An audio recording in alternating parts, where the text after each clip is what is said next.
আমি ডিভোর্সের সিদ্ধান্ত নেওয়ার কয়েকদিন আগে দীপিকা পাডুকোনের একটা খুব সুন্দর সাক্ষাৎকার দেখেছিলাম, যেখানে উনি বললেন, they always say men stay where they find peace, but I would say women give peace where they treated right.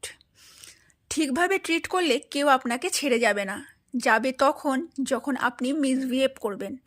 আবার পরক্ষণেই বলবেন, আমি তোমাকে ভালোবাসি, সে ধান্দায় পড়ে যাবে। এই লোক কি আমাকে ভালোবাসে নাকি বাসে না? এই ক্ষেত্রে আমার সহজ সূত্র একটাই, জীবনে কাউকে ছেড়ে চলে আসার সবচেয়ে সুন্দর সময় হচ্ছে যখন আপনি বুঝবেন আপনার আত্মসম্মান বোধ আপনাকে বলছে তুমি এর বেশি অপমান নিতে পারবা না। আপনি যা ডিজার্ভ করেন না সেটা বারবার হতে থাকলে শুধু এক পা পিছিয়ে আসেন। সুন্দর করে তাকিয়ে দেখেন, আপনার আত্মসম্মান বোধ কি অক্ষত আছে? যদি না থাকে তাহলে সেই সম্পর্ক আপনার জন্য না।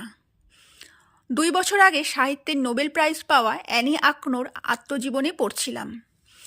ভদ্রমহিলা গোপনে একটা বই লিখেছিলেন, ওনার লেখা প্রথম বই।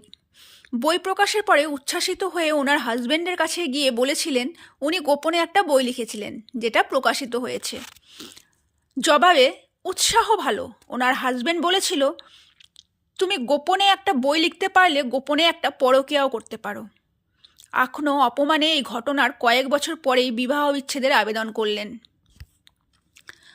মানুষ ভালোবাসে, প্রেমে পড়ে, বিয়ে করে, সংসার করে মূলত নিজেকে শান্তিতে রাখতে। যে প্রেম, বিয়ে, সংসার আপনাকে শান্তি দেবে না সেটা আপনার জন্য না, কারণ আপনার আত্মসম্মান বোধ আপনাকে শান্তিতে থাকতে দিচ্ছে না। ভুল বন্ধুর চেয়ে যেমন বন্ধুহীন থাকা ভালো, অশান্তির সম্পর্কে থাকার চেয়ে এজন্যই একা থাকা ভালো।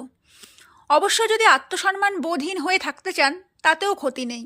যার আত্মসম্মান নাই সে শান্তি আর অশান্তির পার্থক্য বুঝবে কেমন করে বলেন?